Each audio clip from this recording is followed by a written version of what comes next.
Now imagine that you could design a website layout in just a few lines of code,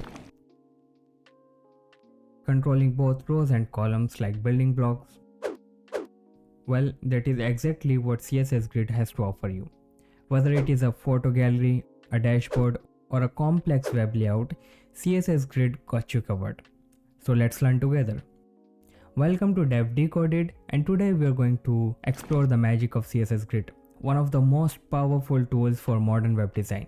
By the end of this tutorial, you will be able to create stunning responsive layouts with such an ease that you will be amazed. Alright, so enough talking. Here's the thing. Now I am gonna be creating a div with the class name of container. After that, I'm gonna apply display grid property to this container class.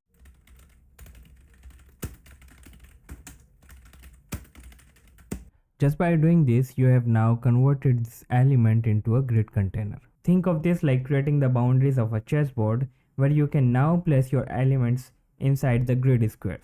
Now after that, I'm gonna have to define the rows and columns. To make that happen, we have this grid template rows property. And I will define 4 rows, 3 of which will take the height of 100 pixel and the last one would take 50 pixel. Now after that, I will define my columns. I need 3 columns and each column will be 100 pixel wide. With our rows and columns in place, we can now put our items into the container element.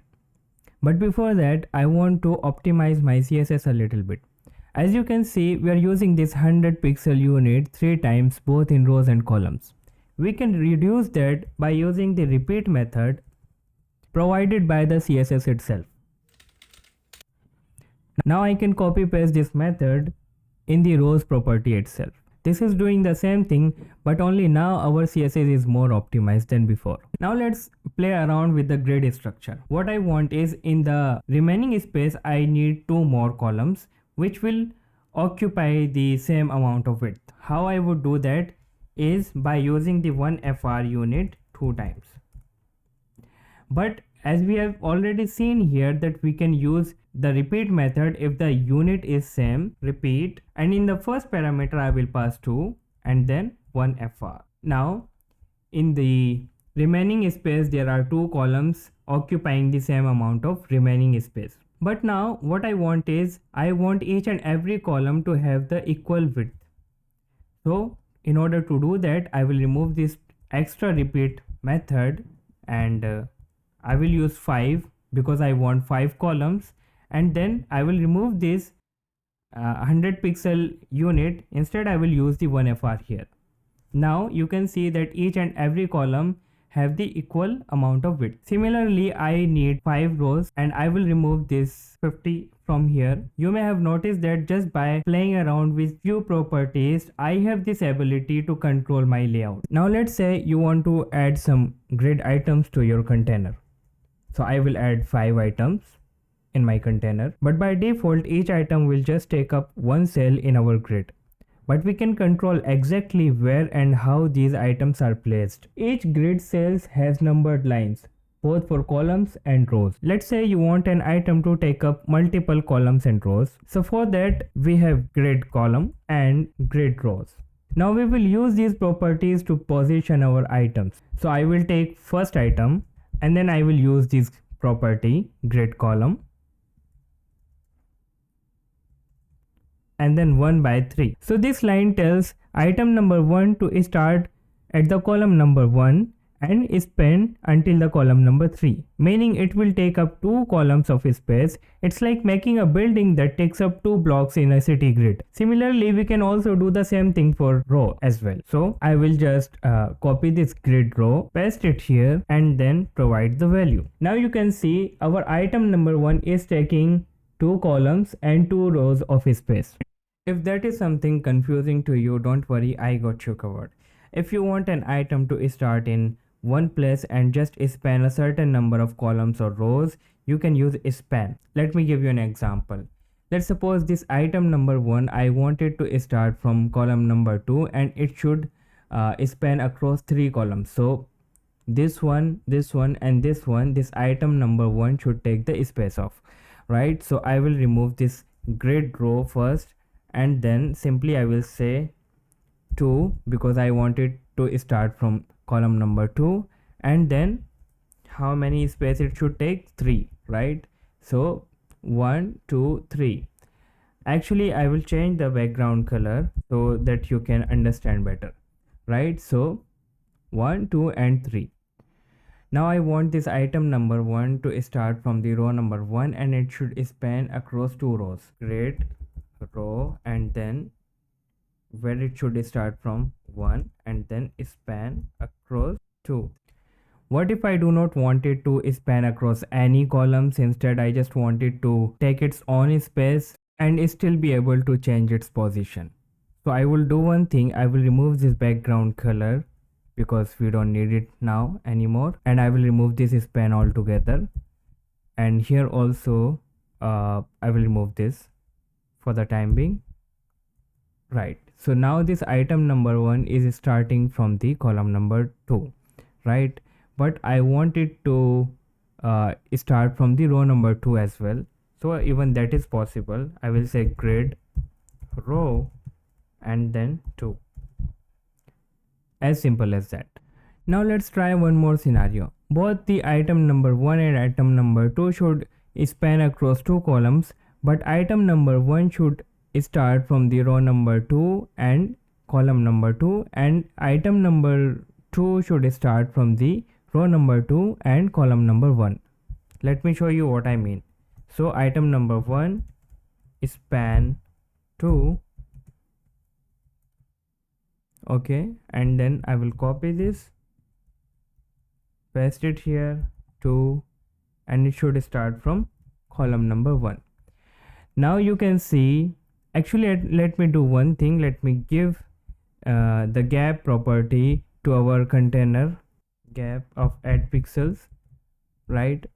Now I will remove this grid. Okay, now what you are saying here is that item number 2 is overlapping item number 1. Now this is the answer to the question, can the items overlap each other in the grids? So answer to that is yes, it can. Now if you want item number 1 to overlap item number 2, you will have to give the z index property.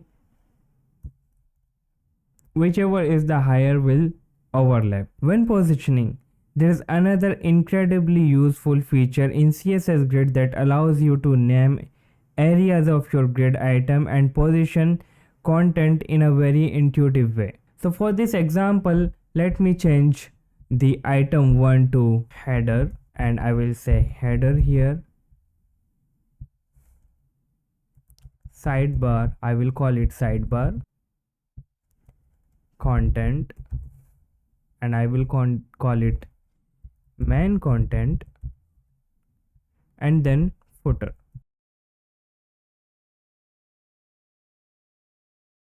I will remove this item number 5. Now that we have our markup ready, we have header, sidebar, main content and footer. So now I need to arrange them. Let me tell you what I have in my mind. So I want this sidebar to start from position number 1, and it should go all the way down till where the footer starts. So footer should take the entire width, alright. After that, this header should start from the column number 2 obviously, and it should go all the way till the end. And then in the middle I want to have my main contents.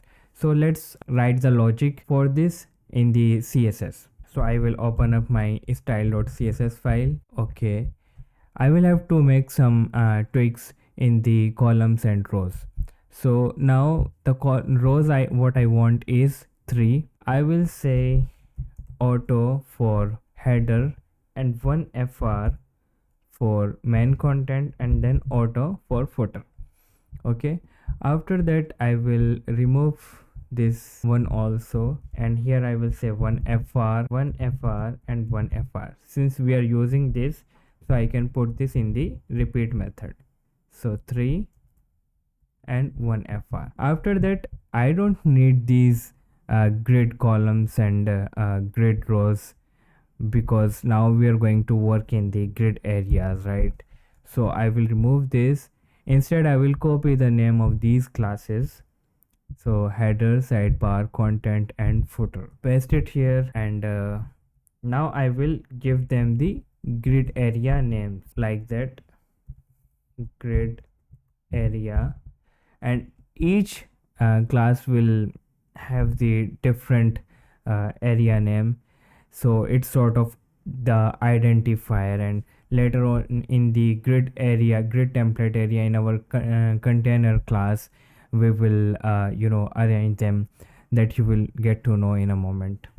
So here we will say header, and sidebar I will call it sidebar only, and in the content I will say man, and then footer, like that. So we are done with the grid area of our item classes, and now I will say grid template areas in our container class. So now think of it, how many rows we have? We have 3 rows, right? So we will have 3 empty string, right? And each class has 3 columns. So I will say dot, dot and dot. Copy it 3 times. So each dot is representing the rows and columns. So I just have to copy this grid area name and place it where I want. So if I, for example, place it here, then you can see it is coming right in the middle, but I do not want that. I want this to start from first column and then second row and first column, and here what I want is footer only, footer, footer and footer. And after that what I want here is header and then header, and after that I need man 2 times. I will remove this grid, and then this is something that very difficult to visualize, so I will give this the height of 90 vh, and there you have it. With just few lines of code, we have created a complex layout that might have taken much more effort using other CSS methods like flexbox or floats. The power of CSS Grid is truly remarkable here. The possibilities are endless, whether it's a simple 2-column layout or highly complex design. CSS Grid makes it so much easier to structure your content. With this, we have covered the core concepts of CSS Grid. I hope this tutorial gave you a solid understanding of how to use it efficiently in your projects. If anything was unclear to you or you have any questions, feel free to drop them in the comments below. I'd love to help you out, and if you found this content valuable, please hit that like button to support the channel and help more people discover it. Don't forget to subscribe for more tutorials like this, and thank you so much for watching, and I'll see you in the next video. Bye bye for now.